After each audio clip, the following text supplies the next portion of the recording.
It was supposed to be just another morning for Vincent Hale, a billionaire known for his ruthlessly efficient business empire. He was on his way to inspect one of his new factory sites at the edge of the city, a place most of his colleagues had never even seen. But fate had something else written for him that day. As his black car rolled down a dirt road leading past a sprawling landfill, the stench of decay filled the air.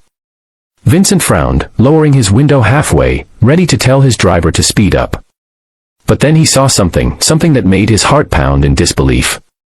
Amid the endless mounds of trash, a woman in a torn blue uniform sat on the ground, clutching a small crying boy. Her eyes were swollen, her hair tangled, her apron filthy. Yet there was something hauntingly familiar about her face. Vincent squinted, and his breath caught. That was Maria, his maid, the woman who had once worked in his mansion, who had served his family breakfast with a gentle smile every morning. Now she was crying in a dump, holding a child as if the world had ended. If you believe kindness and second chances can change a life, please take a moment to like, comment, share, and subscribe to Kindness Corner. Every click helps stories like this one reach more hearts. Vincent jumped out of the car before his driver could even stop it. The dirt clung to his polished shoes as he ran down the slope toward her. The closer he got, the clearer the horror became. Her uniform, once crisp and clean, was torn, her hands were bleeding, and the child she held was trembling, his lips cracked from thirst. "Maria," he called out, his voice trembling. The woman looked up, startled, and when her eyes met his, she froze. For a moment, neither spoke. She tried to stand, but her legs buckled. The boy buried his face in her chest, wailing. Vincent knelt beside them, his expensive suit brushing against the filth of the ground, but he didn't care. All he could see was a mother's pain, raw, helpless, unbearable. In the hours that followed, the story began to unfold piece by piece. Maria had worked for Vincent for nearly 2 years. She had been quiet, always kind, never complained even when her shift stretched long into the night. But a month ago, she vanished without a word. Vincent's assistant said she'd resigned and left a short note. He hadn't questioned it then, people came and went all the time. But now, as he listened to her voice shake, he realized the truth was far darker.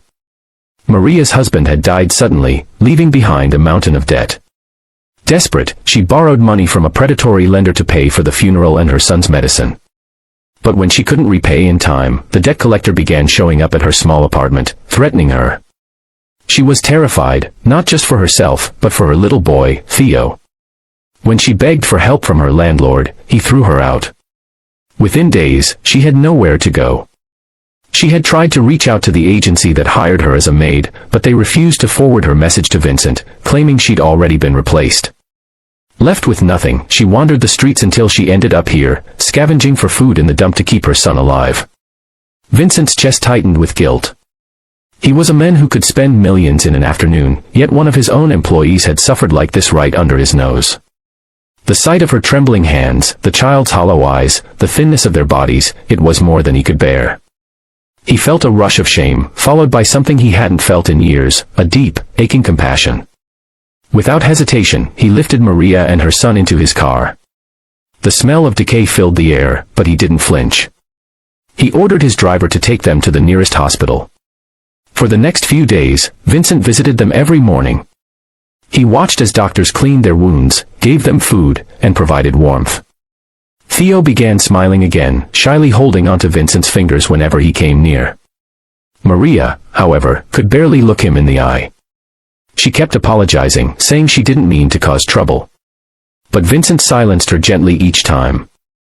He knew the real trouble had been his blindness, his failure to see the suffering of someone who had once quietly served his home. One evening, as the sun dipped beyond the city skyline, Vincent stood by the hospital window, thinking. For years, he had measured success in numbers, profits, deals, properties. But standing here, watching Maria's fragile hands stroke her son's hair, he realized how hollow all of it was. The empire he had built seemed meaningless compared to the quiet act of saving a life. That night, he made a decision that would change not just Maria's life, but his own. He set up a foundation in her name, the Maria Hope Trust, dedicated to helping domestic workers who faced abuse, homelessness, or debt. He provided housing, healthcare, and education for their children. Maria, despite her initial disbelief, became one of its coordinators, helping other women like her find safety and dignity again. It took months for her to rebuild her confidence, but when she finally smiled again, Vincent felt something shift inside him, as if a long-frozen part of his heart had begun to thaw. But the real moment of transformation came one afternoon, when little Theo walked into Vincent's office carrying a crayon drawing. It showed Vincent, Maria, and Theo standing together in a bright green field with the sun shining above them. Underneath it, the boy had written in shaky letters, "Thank you for finding us." Vincent stared at it for a long time, feeling tears rise to his eyes. He had closed so many deals in his life, but this small, innocent gesture, was the greatest return he had ever received. From that day on, Vincent changed the way his company worked. He began meeting every staff member personally, listening to their stories, ensuring no one was ever treated as invisible again. His mansion, once cold and silent, became a place of laughter. Maria continued working there, not as a maid anymore, but as the manager of his foundation, while Theo attended school nearby, his future bright once more. When people asked Vincent why he spent so much of his time on charity, he would simply smile and say, "Because one day, I found someone in a place no human being should ever be. And that day, I found myself too." If this story touched your heart, please take a moment to like, share, and subscribe to Kindness Corner. Your support helps us spread more stories of compassion, redemption, and humanity. Before we end, tell us in the comments below, what would you have done if you were in Vincent's place? And as the camera fades on Vincent watching Maria and Theo laugh in the garden, the wind carrying the sound of their joy, one truth remains clear: sometimes the richest people in the world are not those with the most money, but those who find the courage to care.